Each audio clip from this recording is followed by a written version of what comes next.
This is Dr. Lisa Marie Bobby, and you're listening to the Love, Happiness, and Success podcast. You found warmth in a colder city. I hope its arms are strong enough. Will they hold you? Will they keep you for a long time? 'Cause I tried once. That's So Many Things by Aurora D'Amico. Beautiful song and perfect for our topic today, because today we're talking about how to get clarity when you could literally go in any direction, it seems like.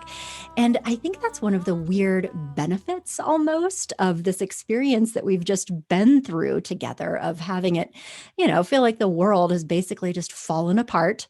And now we all have to regroup and rebuild. But in the kind of hidden opportunity there is that it disrupts things. It creates space.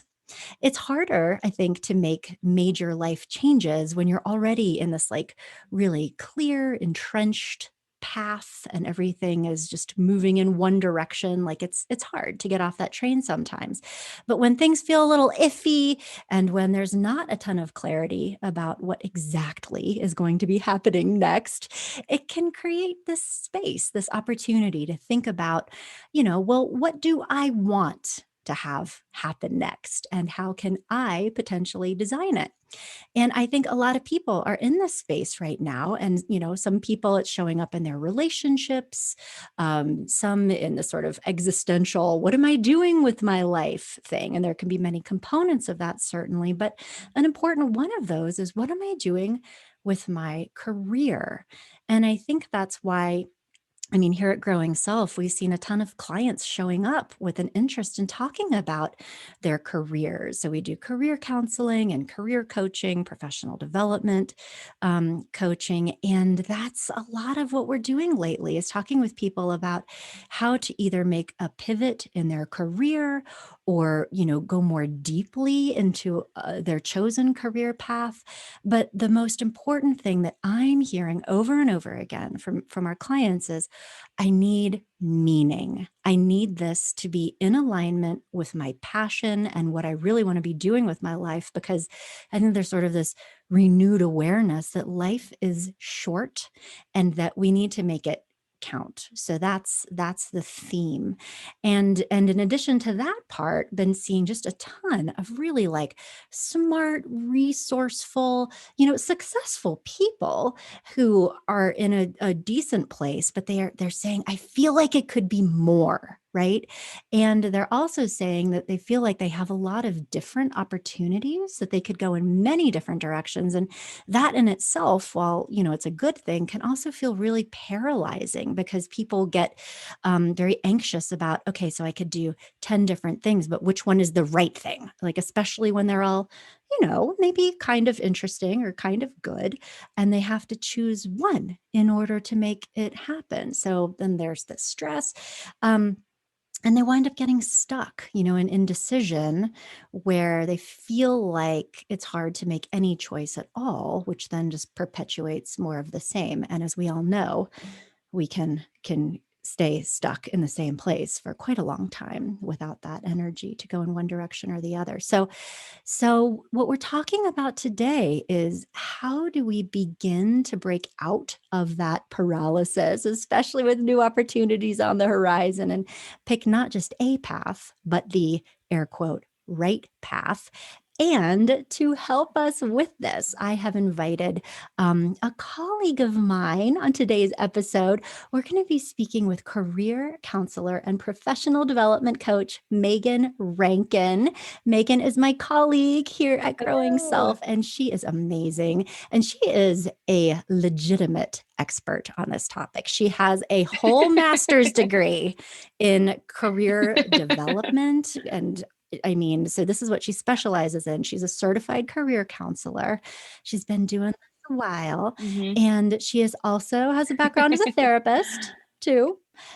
And she's Mm-hmm. here today to Absolutely. share her perspective on what it takes to get clear about that career path and start putting things into motion, Absolutely. especially when you have a lot of options. So, Megan, thank Of you. course. Yes. Yay. Well, absolutely. No, thank you for having me. This is definitely to kind of piggyback off of what you shared. A lot of my clients come to me Yeah. at that point of, it's not necessarily Mhm. a crisis or I don't know what to do, but they do have a lot of options in front of them. And a lot of times I just need someone to talk this through with.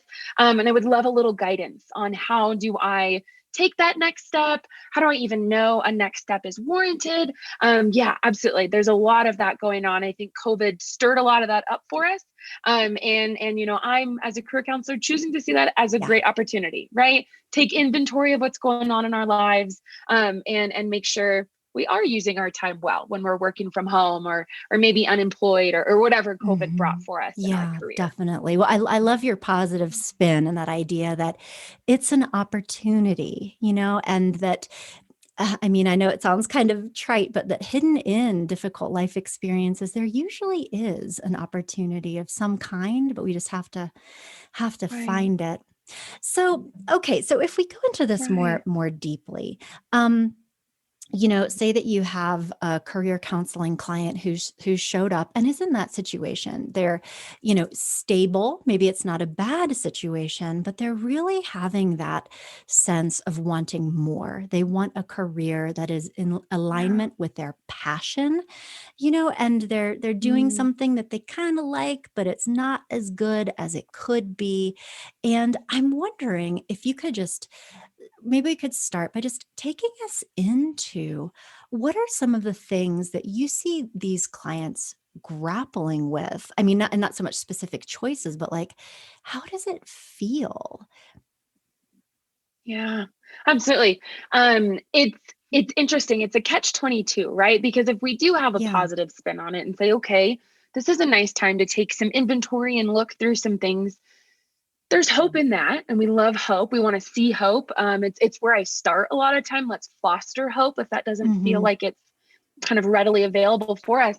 But then, like you were mentioning, it almost creates paralysis. Sometimes we become so hopeful and so excited about what could happen next, that clients start to grapple with, oh my gosh, paralysis Hmm. analysis. I put all of these options in front of me and I don't even know if half these options are viable, if I should even be researching any of these options. Um, do I even like half of these options? What about all of the other people this might affect? I have a lot of clients that kind of forget, and it's very normal. People are affected by your job, right? Yes, it's a very personal experience, your career, because you're the one showing up, doing the work, advancing or not. But what about the Mm. family? Who are you living with that's impacted by this career choice? Do you have kids? Do you have a spouse? Do you live with roommates that, they're also working from home? And if you make a career pivot, now you're going to work from home with them. So definitely grappling with just the context of their Hmm. career. That is something that I don't take lightly as a career counselor. My therapy Yeah. background kicks in and says, hey, what else is this spilling into? Yes, you've got a 9 to 5 self that we're going to explore, your career self.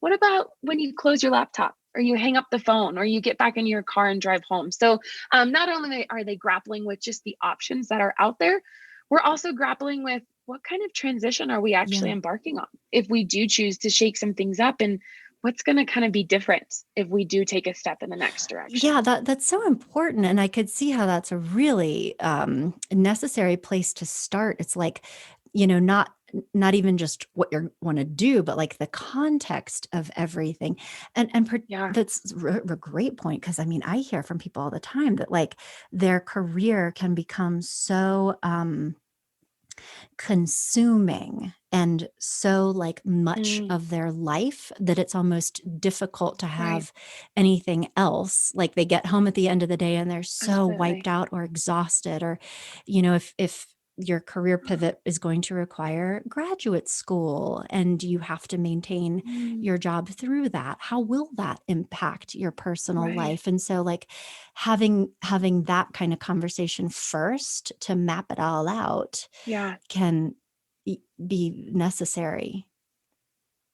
Right. Well, we hope it saves us from a little Yeah. heartache, right? Because if we do have the beauty of, we're not rushing into jobs. That, sometimes that happens. We do have timelines, we do have families to support. But in exploring the context, Yeah. that helps us determine what our timeline is. Often when people come and meet with me and we start exploring the options, one of my very first questions is, what kind of timeline are we working on here? Are you looking to be working with me for a long time and we can take this, bit by bit, because the salary that you're working with or the paychecks you've got coming in cover you? Or are you looking at me like, no, Megan, this change needed to have happened Hmm. yesterday. We're trying to move the ball really, really quickly here. So in establishing a timeline, it does give us a little wiggle room. It also helps us when we think about that long term. I call it identifying the Mm. landmines, right? When we're looking into our future and what's out there, it can be really helpful to anticipate some things. It doesn't Hmm. take away, right? Landmines happen, big transitions happen in our lives. I think we could all agree with Right. COVID. We all experienced probably one of the biggest transitions that we could not anticipate. But even just a little workaround, you know, I might struggle with networking. It tends to make me feel a little Hmm. bit uncomfortable. If we can anticipate that, when it comes to the networking piece, we've already known, hey, that's going to be a little scary. Maybe we take some of the scariness Hmm. out of it. And we know to spend a little extra time in that field or in that Hmm. arena of job searching makes it a little easier Yeah. moving forward. So, in looking at context, we can anticipate sort of what's going Yeah. Well, on. and that makes sense because it's like there's a difference between somebody who really just needs a different job, like stat, versus somebody that Yes. you're working with, Yes. and it's conversations around.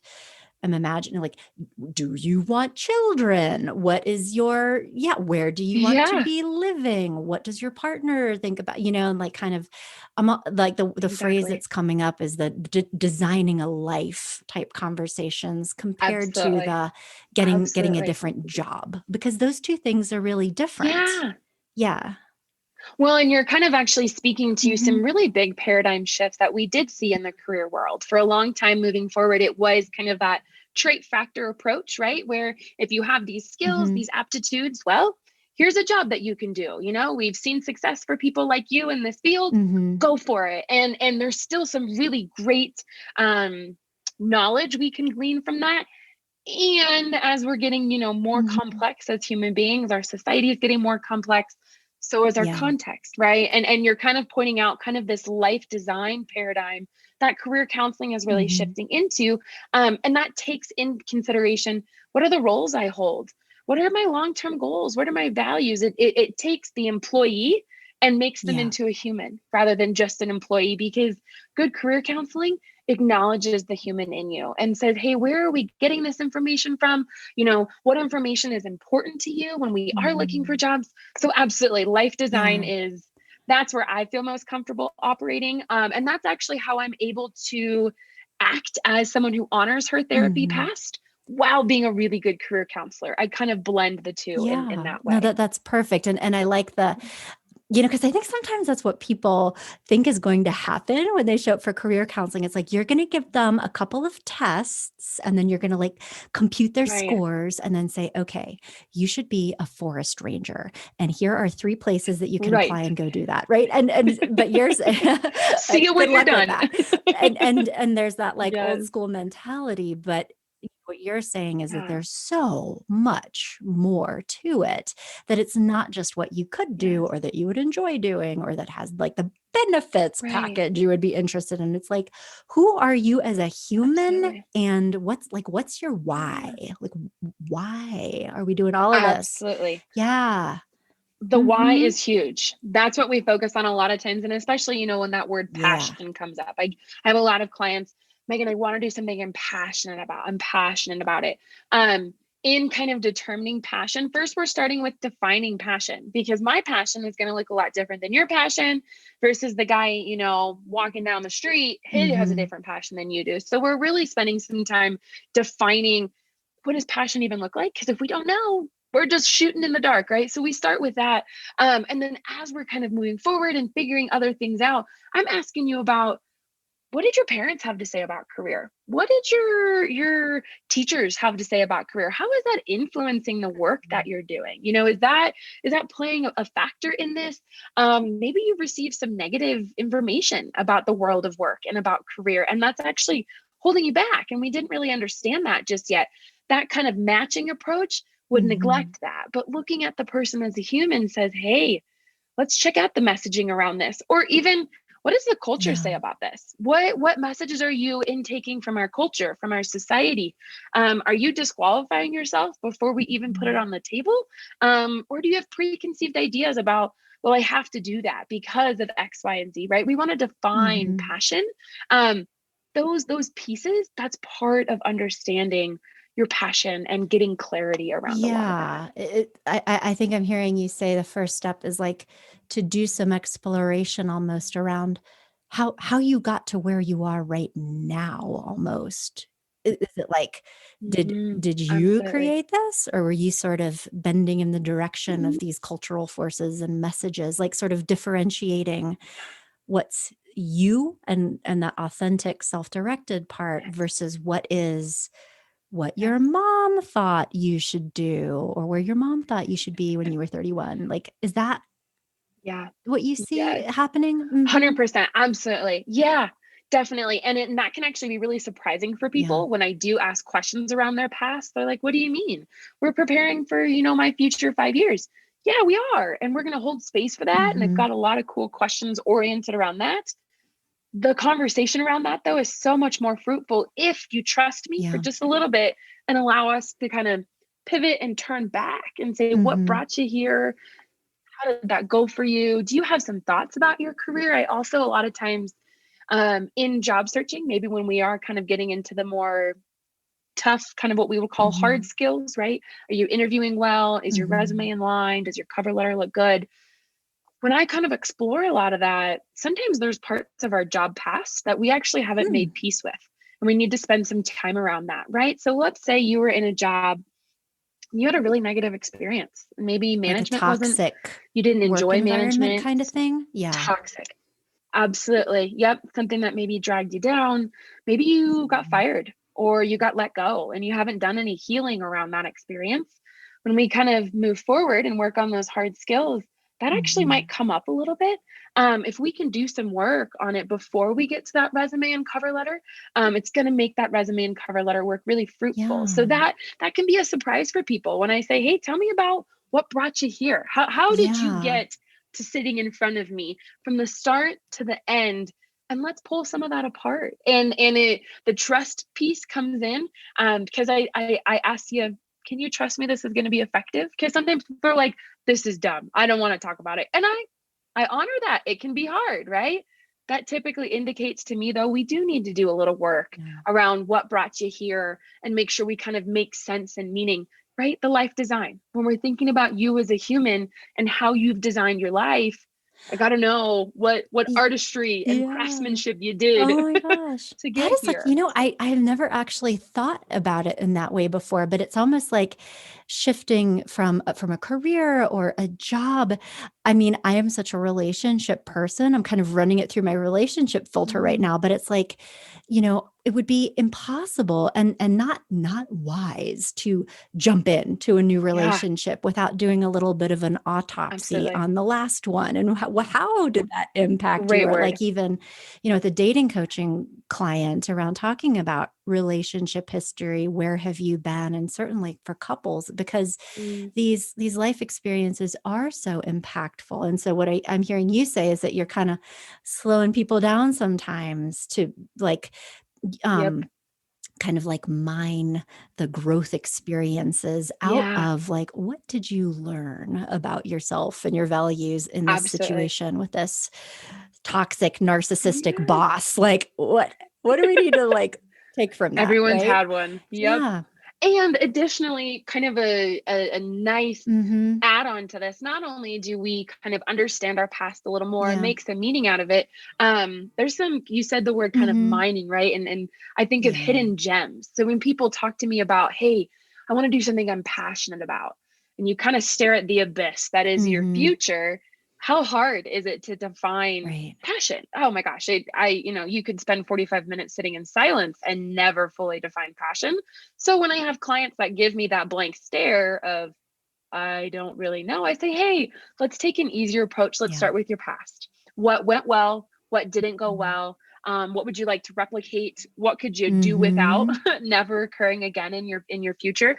Um, Looking to those past experiences can be a very, very comfortable Yeah. place to start. It's already happened. You're not having to create new answers. You're just reflecting what occurred. And it raises Yeah. self-awareness. It kind of flexes. I use the kind of gym analogy a lot with clients. We're flexing Mhm. muscles together. And the big muscle we work with in the beginning is reflection. Can you reflect on what's Mhm. occurred in the past and make meaning out of it first, like we just chatted about? But can we also glean some really cool gems from it? Did you really like working with kiddos in that last place? Really, you did? How are we going to fit that into our definition of passion? What does that mean for your future when we plan and kind of strategize and brainstorm together?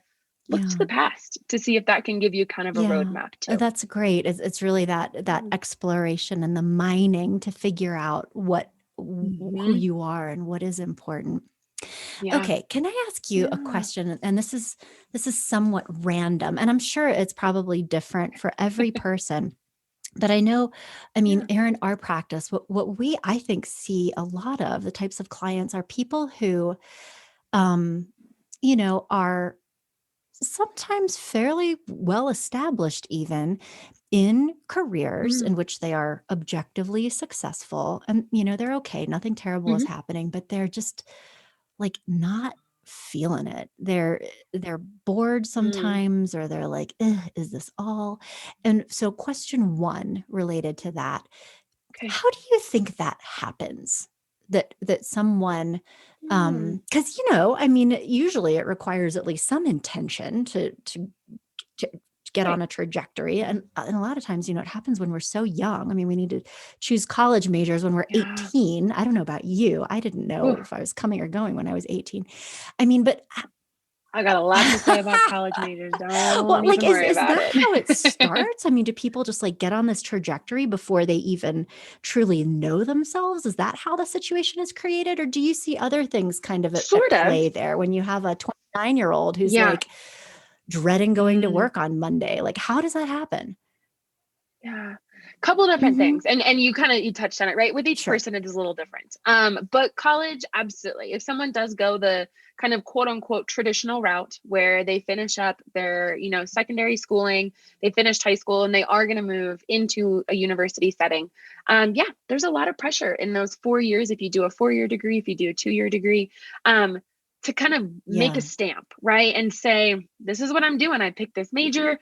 If you're one of the really great people and you go to your career center, awesome. Maybe you've done a little work around that. Fun fact, I'm a career counselor and I never once went to my career center. So Heretic. no, it happens. Yep, Yeah. oh my gosh, we're bad. The bulk of us are like this. We didn't even know this field existed until we got Wow. into it ourselves. Um, but what happens a lot of times, there's nothing wrong with picking that trajectory, sticking to it, moving forward.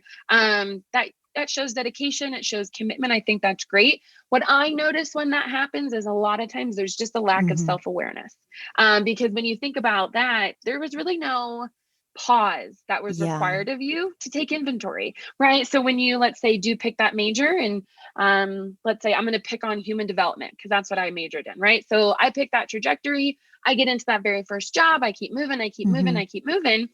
When I'm motivated by just getting the next job, never am I required to pause and say, why the heck did I pick human development in the Yeah. first place? Why am I even enjoying this anymore? Am I enjoying this anymore? When my self awareness and my Mhm. reflection muscle, like I was talking about that exercise analogy, when that gets weak, when I'm not working out, reflecting, it's not going to be my go to exercise. I'm not going Mhm. to reflect on what's happening. I'm not going to kind of initiate my Mhm. own pause and say, am I actually enjoying it? So that sometimes happens. That's one of the first things I see. The second thing that I see for people when they are, let's take that 29-year-old, oh, just don't even want to get up and go to work today. Um, Outside factors Mm. can influence that. Some people get married earlier than they had anticipated. They have children earlier than anticipated. They experience a cross country move that they had never thought was going to happen. They have a parent who gets sick that they now have to be the Yeah. caretaker for. A lot of times, what I just say, Mhm. life happens. And it was by necessity that you just had to keep moving from job to job, because that paycheck was really Mhm. important to you. That's just as valid of an experience as someone who picked a major and stuck with it all the way till the end. That's why when I'm with my clients, I'm taking time to figure out how you Yeah. got there. Um, we can make meaning around that. I want to know when you tell me you had kids earlier than you Mhm. expected. Tell me how important they are to Mhm. you, though, and what did you still use that time really well? Because I'm Yeah. sure you did, even if you were moving paycheck to paycheck. Let's make some Mhm. meaning around it. Maybe take some of, I find when people are at that spot, there's shame, Mm. right? They're looking at themselves at 29 thinking, How did I get oh, here? I really envisioned Yeah. something different. Exactly. And it can be very, there's a lot of Mm. despair actually that comes of like, man, I don't really know how this even happened. When I mention Mm. hope, right? It's really hard to do any kind of career work without hope. We're going to kind of figure out at that, age Yeah. 29, I hate this spot. Okay, let's make some meaning of how Right. you got here though first. That fosters hope. It's going to be a little easier to Yeah. look forward. So those are kind of the two Mhm. big, I would say, processes that I see of Mhm. people No, getting that there. that makes It's dependent yeah, on it each makes so much client. sense, but I could almost see how, like having it make sense to your clients too. Like you brought up words, I mean, big words like shame and despair, but to be able to tell the story Yeah, about, yeah, here's what was actually going on in my life when I made this decision and this is why it made sense at the time. right, And I could see how, many right. times these decisions are like it's the path of least resistance in some ways, and then over time it kind Yeah, of snowballs because your work experience, your work absolutely. history qualifies you for Yeah, more of this situation, and so it's like you keep growing and developing in a field that you are sort of yeah, ambivalent about to begin with, and then at a certain point, like you have a great income, you have all the things, and it's hard to let go of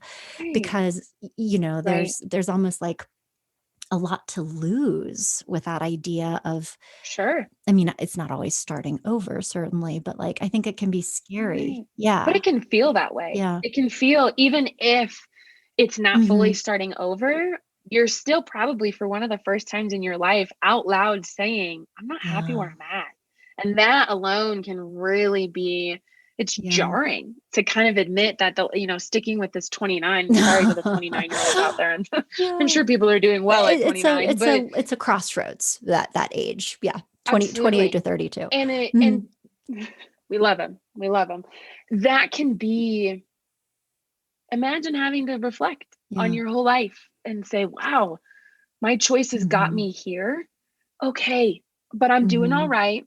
I'm going to make some changes. It's a really scary part to be in. That's why career counseling can be so wonderful. You finally have somebody to have Yeah. that feeling with. If despair comes up, if shame comes up, a lot of people know it's Mhm. excitement and it's like, okay, I'm ready to do it. I can't believe we're finally, we get past that panic of, oh my gosh, everything's shifting. The Yeah. excitement kicks in, the hope kicks in, the what's next. A lot of people get really ambitious. They're like, okay, I've been waiting all this time, right? There's this energy in them that comes up.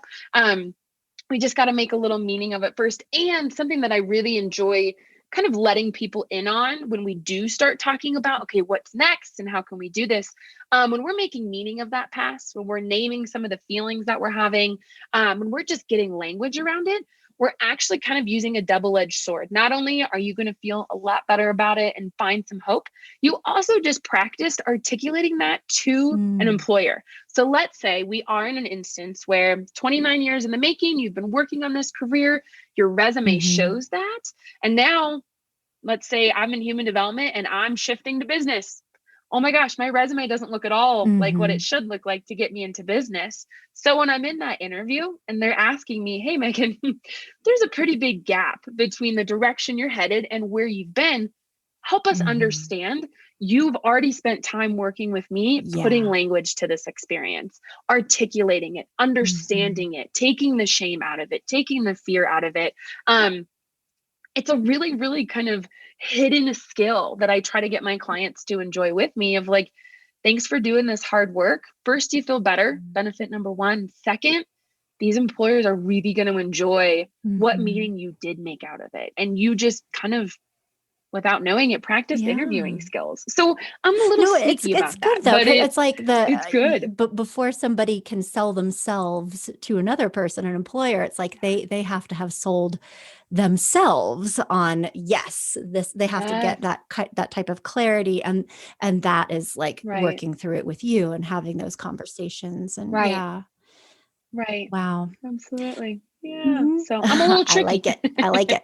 Um, okay, so now I don't know if this has come up in your career counseling conversations, but I have talked to clients who sometimes struggle with this situation because I think it can be difficult to figure out how bad is bad enough for me to want to like, burn this all down and go do a different thing. But it's like almost like let's see, what are the words? Like how can people get clear as to whether or not they are really unhappy with this job specifically Mm, versus what is kind of normal and expected when it comes to any career path? yeah, Because I mean, like personally, I feel sure. like I'm quite passionate about the work that I do, and I had to have a couple career iterations before I figured that out. But, and I'm sure you feel the same. Like there are some days where you're like, oh, can I do this today? Yes, I can. I can do it. I'm drinking my coffee. I'm going to do it. Like there's always Yep. this ebb and Yep. flow. And I think that it can be difficult for people to sometimes be, okay, so if I feel this way sometimes, does this mean that I'm in the wrong career? Is there something that I could be more Mm, passionate about? Or is this just what it feels mhm. like to be in a long-term, like a long-term relationship? Do you know, like there are times Right. Right. when your partner, like the rest of us, is a mixed bag. It's not always fun. And like just sorting through, does this Right. mean I need a different career, or is this me needing to work on myself? Right. How bad is bad enough to make Sure. like, and I know that Yeah. this is a big, Absolutely. complicated, probably incoherent question that I've just asked of you, but I'm sure your clients No, probably I'm come tracking in with with you. some kind of download that's similar around. And then I said, I am so yeah, used to making sense right. of the I get a lot of I'm sorry I just word Exactly. vomited. That's That's what good. we That's do on this fine. podcast is like I just word vomit. Yeah, good. Yes.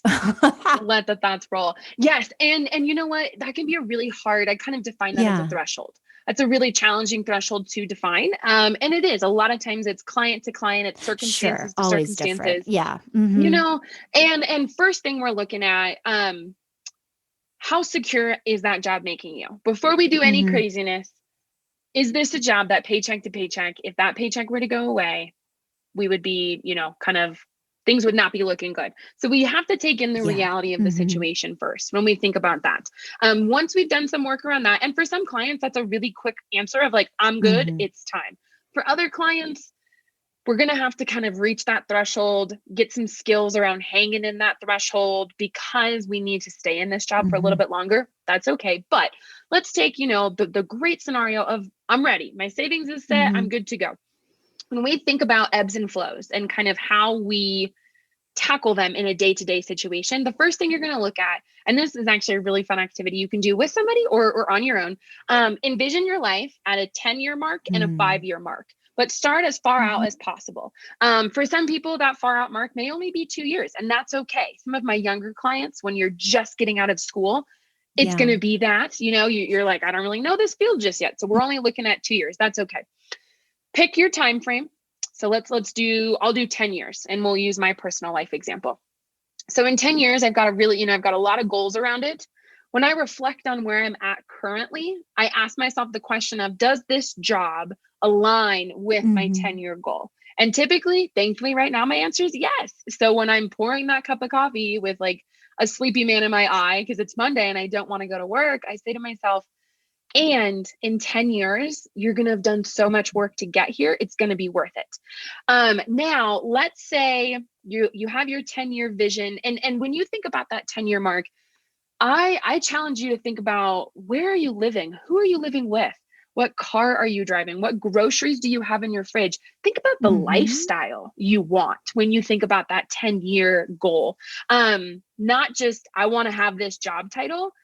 We Yeah. got to get more specific. So when you think about and you detail out that vision, let's say the answer actually is, wow, in 10 years, no, my life looks a lot different. And the current role I'm in now is not Mm-hmm. getting me there. That's maybe That's how we're determining the great. So threshold. that kind of difference there is this a vehicle to get me to where I want to go? But Yep. first, you really have to be clear Right. about that. Where do I actually want to Right. go, as opposed to just waking up every day and doing the same Right. thing over and over again? Yeah. Right. Well, because we don't want to make any Hmm. crazy decisions just because we're not feeling happy at work. Right. And, I think the word burnout Yes. has been tossed around so much with COVID, and I work a lot with Hmm. the symptoms of burnout. And it can be really challenging to kind of define it and look at it. When we're experiencing symptoms of burnout, it can be really easy to want to just Yeah. pull the plug and say, forget it. I'm going on to Indeed. I'm going on to LinkedIn. I'm finding Hmm. a new job. I don't care. I don't want to do this anymore. It's okay to have those feelings. Bring those feelings on in, sit with those feelings, journal them out, cry them out, scream them out, do what you got to do. Don't make a decision when Yeah. you're in that That's panic good moment, right? advice. Because that's when we see kind of maybe we could have Yeah. avoided some of this toss up that's happening, some of this uncertainty now that we just quit a job that was actually really stable and maybe did align with our 10-year plan, right? Having that Hmm. 10-year plan and goal and vision Yeah. already designed for you, though, sometimes it can be nice just to escape to Yeah. that for a No, couple that's minutes a good. day. Enjoy your vision, enjoy it. Remind yourself why Hmm. you're doing the work you're doing right now. So those Yeah. crazy kind of quick knee-jerk reactions aren't dictating too much And of your what a life. good point. And we could talk so much more deeply about this topic. I know our time is limited, but that's a Yeah. wonderful resting point and a reminder that, when we're not really well, like in burnout, I mean, there are a lot of symptoms of Mm, burnout that really do yeah. mimic depression. And like it changes the way you Yes. think, it Yes. changes the way you feel. And what you're Mm, saying is, when you're in right. that sort of mental and emotional space, it is not the best time to make major life decisions with major like consequences. It's Nope. almost like slow down, Right. take some time, get real Please. clear. Yep. Yeah. Yeah. Thank you for saying that. And especially, Right. I think right now in Of this day and course. age, people probably need to hear that, because Yeah. who is at their best right now in this particular moment? And just to like give Very yourself few. time and Yeah. space, and thank you. Right. Hmm. Well, and then also it kind of touches on another word that even Yeah. prior to COVID got tossed around a lot, Yeah. of self-care, right? How are you taking care of Hmm. yourself? Now, if we think about maybe you are kind of reaching close to that Yeah. crisis point of I'm ready to Yeah. throw up my Can't do hands it. and Hmm. just quit. Yeah. What happens if those symptoms of burnout that you're feeling are because of a lack of Yeah. self-care? If you just move into that next job and don't really address kind of the root of what's going on, we're just going to replicate that almost Hmm. crisis moment again, right? And so taking pause and reflecting and allowing kind of the Yep. dust to settle, we're able to more clearly define what's going on and get to the root of that concern, so that when you do move into this next position, again, we're not repeating Yeah. old habits, coming right back to me of like, well, Megan, I'm still just as bummed. Well, the reality was you weren't Yeah. sleeping. Okay. And we didn't fix the Hmm. sleeping concern. So no matter what job Yeah. you take, you're not going to show up healthy and rested because you're not taking Yeah. care of Or yourself. that old So it's idea, like important to that pause. if you don't work on yourself, you will, even Yeah, subconsciously, wind up replicating the same sorts of patterns. Again, I'm thinking of absolutely. relationships right now, like that people Yeah, have an right. influence on their environments, and a lot of times without even realizing it. And you're saying that people could do that in their career. And you were talking about self-care, but I'm sure Absolutely. there's ways of thinking and ways of Yeah, feeling and ways of communicating and ways of absolutely. relating and productivity Absolutely. stuff. Well, and And when I'm talking about yeah. that exercise Mhm. metaphor, right? Of are we flexing and exercising Yeah. self-reflection, self-awareness, the ability to just name where we're at. If we're not kind of checking in on some of those core, I would call them soft skills that are really important for being a successful Mhm. employee, or being a successful human being, shoot, we're going to Yeah. jump the gun if we don't really spend some time working on those things and getting those muscles strong. Because inevitably, and I tell a lot of my clients this, you're going to end up right back Yeah. with me. And that's okay. I love spending time with you. And I want to make you a self sufficient, Right. self sustaining human being who, if and more like when you reach these career transitions again, you kind of pull your tool belt back on. You've got your strong muscles and you get to do the work yourself because you already know how to do this, instead of kind of letting it get to that negative, almost crisis point where self-care has gone out the window and burnout symptoms are happening everywhere. And we want to kind of prevent that preemptively, if at all possible. Wonderful reminders. Megan, this was such a fabulous conversation. Thank you so much for taking the time to meet with me today. Absolutely. This is something I could You're talk passionate. about career all day long. I talk about it. Oh, I am passionate. And that's the best part, is when people are like, well, how'd you get to where you're at? And I'm like, if only you knew. There's been a lot of work to get here. So thank you so much for letting me kind of chat your ear off and just share the world that I feel so comfortable in. I really appreciate it. Fun. Thank you again, Megan. Woo, you guys, I don't know about you, but I am feeling so inspired now after talking with Megan. And if you are too, and if you would like to talk to Megan, you can cruise on over to growingself.com to learn more about her. I know that she has a couple of wonderful articles up on our blog right now at growingself.com. You can take advantage of those and our other online career resources that are all there just for you. And of course, if you would like to speak with Megan, you can always request a first free consultation and get that party started. So thank you again for visiting with us today, and I'll be back in touch next week with another episode of the podcast.